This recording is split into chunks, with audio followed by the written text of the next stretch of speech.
in order to proliferate a storyline of false flag terror that leads to a hot war with Russia. I mean, these things, they boggle my mind. And even if you're not into the storyline, you still are being desensitized to the fact that you're in a first-person situation and you're shooting real people. And in the real military, they use games similar to this. They call it VR. And VR really has fallen off the map in the past decade. I remember back in the early to mid-90s, VR was really the buzzword. I remember Nintendo had their play at it with the Virtual Boy and the little laser goggles you were wearing. You would go to water parks and they would have one of the virtual reality machines and you paid $5. And it was really cool. Like you had 2 minutes in a virtual world. Basically, you would be on some kind of a treadmill type device so that it could tell that you were walking and then your headgear would be on. So when you turned your head would turn with it.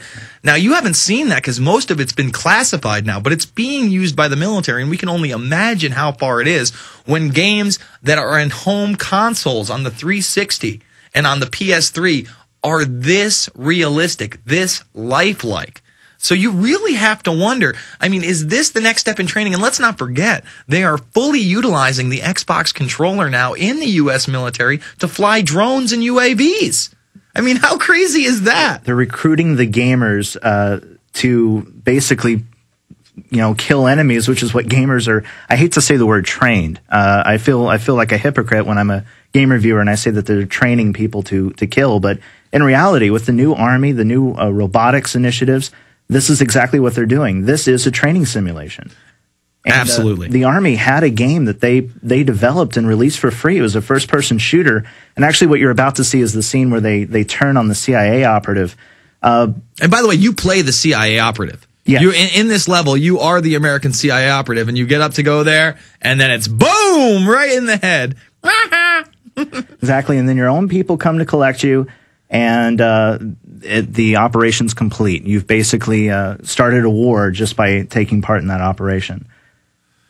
It's some wild stuff. You want to talk to myself or Ryan about it, the number is 888-201-2244. That's 888-201-2244. And I think we're seeing more and more examples of this as well. This is the trend in gaming. I really feel like they're getting away from these original ideas that we saw when we were kids, like, hey, Super Mario Brothers or Sonic, or, I mean, there still is that genre out there, but it's nowhere near as big as the Halo genre or the Call of Duty genre. Those are the big games. Even Street Fighter 4 didn't do that well, a game that we really grew up with. This is the new thing that the youth are attached to. Online gaming, wearing an earpiece, talking to other people in their quote-unquote unit or on their team, and gunning others down in a first-person perspective society. Right, and these games in the single-player versions of them now, with multiplayer, it's always team versus team. But in the single-player, like what we just saw with the Call of Duty, ethics are becoming a big part of the game. If you look at BioShock, which was a huge game 2 years ago, you had a choice whether you wanted to be a good guy or a bad guy, and it paid off more to be a bad guy and basically kill little girls. And that was part of the game, is you got to decide, do you let the little girl live or do you kill her and get more profit off of it faster? I've got BioShock. I've never played it, but it's an experience. All right, we're going to hold Ryan over for one more segment, the short segment coming up. We're going to take your calls, 888-201-2244 or 512-646-1776. After this segment, I'm going to talk about these mysterious spirals that are appearing in Norway and China and give you my take on that. I'm going to talk about V for Vendetta, or not V for Vendetta, V the TV series as well. Coming up after this, it's the InfoWarrior. I'm a one-man revolution. The time is nigh, the day is dark, there's only one solution. 'Cause I'm a one-man revolution. Alright folks, we are back. It's the InfoWarrior with Jason Vermis. We're going to jump to your calls in just a moment. But first I want to have them hit this clip. Now this is yet another scene from Call of Duty Modern Warfare 2. And they're going to throw this up on there. But before they do, Ryan, just give them a little explanation. They're throwing it up right now, what we're about to see for PrisonPlanet.tv viewers at home. Well, essentially, this is actually from a World at War, Call of Duty 5. It's their take back to the World Wars. And you have a bunch of Russians that are standing there in a ditch. They have surrendered. They are completely unarmed. And you have a choice. You can kill them quickly or slowly. And if you choose not to fire on them, Molotov cocktails are thrown at them and they're burned alive. So basically, you really don't have much of an ethics choice right there at all. You can either kill them or kill them. You can kill them or kill them. Yes. So it's kill or kill? Basically, yeah. Oh, that's interesting.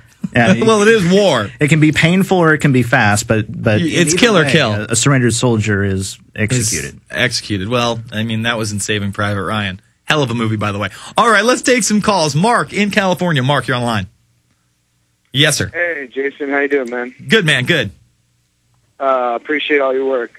Thank you. I don't know. I think this whole video game thing is pretty disturbing just because all my friends have the game and they don't really notice that at all or think it's strange. Or even if I bring it up to them, it's kind of like, oh, well, it's just a video game. Don't worry about it. So I totally understand what you're saying about the desensitizing. That is what's disturbing to me. Luke Radowski, the founder of We Are Change, he posted on my Facebook. By the way, about to hit 5,000 members. So if you want in, I got 9 spots left. I'm going to be banning people right and left for those who post more than one post on there. So if you want to get in, who knows, maybe you'll have to wait a month because I've only got 9 left. But Facebook.com/TheInfoWarrior.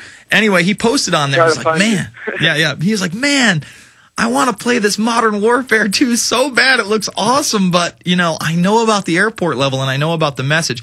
So I think it's good that you're actually talking to your friends and at least, in the back of their head, they may not realize it now, but there will be a trigger later on, and someone will awaken just because you told them what this Modern Warfare game was actually about. See, they can comprehend false flag attacks in video games where everything's leprechauns and unicorns and apparently not real no matter how real it looks. But then you explain false flag attacks in reality, like the Gulf of Tonkin, like the first Oklahoma City bombing. Well, I say first, the only Oklahoma City bombing, the first World Trade Center bombing, the last World Trade Center bombing, and they just can't wrap their small pea-sized brains around it. So we have to bridge that gap and keep pushing forward. Thanks for the call, Mark.